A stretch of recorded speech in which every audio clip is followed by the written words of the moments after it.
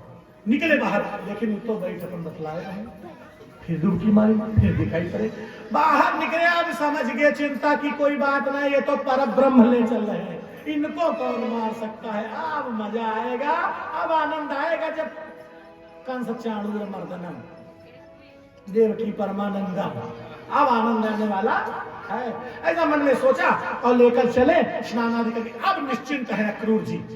यजमान, अक्रूर जी अब निश्चिंत है। माताओं बहनों, आप लोग थक तो नहीं गए मेरी बात सुन के? कौन कौन नहीं थका हाथ उठाओ। आप थके वाले उठाओ। अच्छा, ये कुछ थका। अब याद हुई तो इतना क्या थक जाबे करिए। कल जो मामला उन सच्चिदानंद भगवान। खैर बात सुनो, आज कथा 12 बजे तक होगी। अरे सब कहा ठीक है, भगवान की कथा ही ऐसी है। हुआ क्या? अक्रूर जी निश्चिंत हो गए, मथुरा आ गए, और मथुरा आए जैसे ही अंदर चले, मथुरा में प्रवेश कर रहे हैं। सुखदेव जी कहते हैं,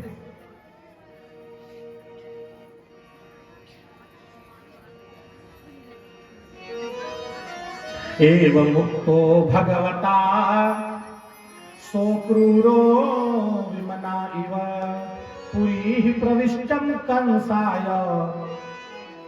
कर्मा वेद्यपि हम ययौ अथा पराह्ने भगवान कृष्णः संकर्षणान्वितः मथुरां प्राविशत् गोपैर् दिदृक्षुः परिवारितः ददर्शतां स्फाटिकतुङ्गो पुरद्वारां बृहन्नेक कपाटतोरणां ताम्रारतोष्ठां परिखाधुरा सदाम् उद्यानरम्योपवनोपशोभितां। भगवान श्री कृष्ण मथुरा में प्रवेश किए। जैसे प्रवेश किए, अब सुनो रहस्य की बात। जैसे मथुरा में प्रवेश किए वैसे ही हुआ क्या? यजमान जी, तुलसी दल चढ़ाने जा रहा हूं। तुलसी चढ़ा दे, तुलसी दल चढ़ा दे। मथुरा में भगवान प्रवेश किए, तुलसी दल अपने आप आ गया। कैसे? जैसे मथुरा में भगवान प्रवेश किए वैसे ही जैसे मथुरा वासियों की गोपियों को पता चला, वहां की स्त्रियों को पता चला, सब भागी। तो कैसे भागी? धाए धाम काम सब त्यागी, धाए धाम काम सब त्यागी। जैसे मथुरा की स्त्रियों को पता चला नारायण आए हैं, बाल कृष्ण भगवान आए हैं, वैसे सब भागी। धाए धाम काम सब त्यागी, धाए धाम काम सब त्यागी। ये मनोरंग निधि लूटन लागी, मनोरंग निधि लूटन लागी। धाए धाम काम सब त्यागी, धाए धाम काम सब त्यागी। आप बताओ। अच्छा यजमान जी बताओ, राम कथा सुन रहे हो कि नहीं? तुमका दोनों सुनाई जा रही कि नहीं? मेहनत डबल हो रही कि नहीं? डबल मेहनत। जय हो। ढाए। और इतना ही नहीं, वहां राम जी के दर्शन के लिए जनक के नगरवासी, जनकपुरी वासी भगे थे। और यहाँ मथुरा, वो कौन थी? जनकपुर। ये क्या है? मथुरा नगर। जनकपुर में यहाँ जनकपुरी और मथुरापुरी, और यहाँ की स्त्रियां भागी और सब भागी। और कैसे भागी जानते हो? इसमें साफ साफ लिखा है। क्या लिखा है? भगवान को देखकर सभी पुरवासी, अब पढ़े नहीं सुन लो, सभी पुरवासी आपस में कहने लगे, धन्य है, गोपियों ने ऐसी क्या महान तपस्या की, आज तो भगवान आ गए। ऐसा कहकर समस्त स्त्रियां चंचल भाव से होकर के भागने लगी, भगवान का दर्शन करने लगी। किसी किसी ने जल्दी के कारण अपने कपड़े पहने, कोई जैसे थी वैसे ही चली गई। कैसे? अश्नन्त्य एकास्तदपास्य सोत्सवा अभ्यज्यमाना अकृतोपमज्जनाः स्वपन्त्य उत्थाय निशम्य निश्वदम् प्रपालयन्त्योर्भमपोह्य मातरः मनासितामुतासामरविन्दलोचनः प्रगल्भलीला हसितावलोकनैः जहारमत्तत् विरदेन्द्र विक्रमो दृशाम तत्क्षीर रमणात्मनोत्सवम्। तो कैसे भागी? जे जैसे ही तैसे ही उठी धाम, जे जैसे तैसे उठी धाम, जे जैसे ही तैसे उठी धाम, जे जैसे तैसे उठी धाम। बाल वृद्ध कहाँ संग न लावई, बाल वृद्ध कहाँ संग न लावई। ऐसे दौड़ी कि अपने घर के बूढ़न के यहाँ छोड़ दी, कहीं बूढ़न के चक्कर में पड़ी हो तो खुदहू के दर्शन रह सही है, इले खुदे दर्शन करो चले। जे जैसे ही तैसे उठे धावई, जे जैसे तैसे उठे धावई। बाल वृद्ध कहाँ संग न, ओ बाल वृद्ध कहाँ संग न लावई। भगवान प्रवेश करी न है, अति देर भगवान कृष्ण भगवान ने प्रवेश किया। अक्रूर चाचा से भगवान ने कहा, बलदाऊ भैया से इशारा किया भगवान से, कृष्ण ने कहा सुनो दादा, आपसे नहीं कह रहा हूं, बलदाऊ भैया से। तो क्या कहा जानते? चलो हम लोग नगर देख लेते हैं। क्या देख लेते हैं? आप अगर ध्यान दो तो सच पूछो, अगर सच्चाई जानते हो आप लोग तो जानते होगे ये बात, रामचरितमानस के प्रेमी हो, राम भक्त हो। जब राम जी देखना चाहते थे नगर तो बहाना किया था लक्ष्मण का, यहां भी देखना चाहते हैं नगर, बहाना कर रहे हैं बलदाऊ का। बोलो सच्चिदानंद भगवान की जय। अरे these are the similarities of Ramcharitmanas and Bhagwat Katha. How can I explain? It is unexplainable. विश्वास कीजिए, यहां बलदाऊ से कह रहे हैं, वहां कह रहे थे नाथ लखनपुर देखन चाहिए, और यहाँ कह रहे हैं बलदाऊ भैया चलो हम लोग टहलाते हैं। इतने में क्रूर चाचा ने जानते थे, कहा भैया इस करो, हमका तुमका लावे भेजा जा रहा है, हमरे साथ आगे चलो।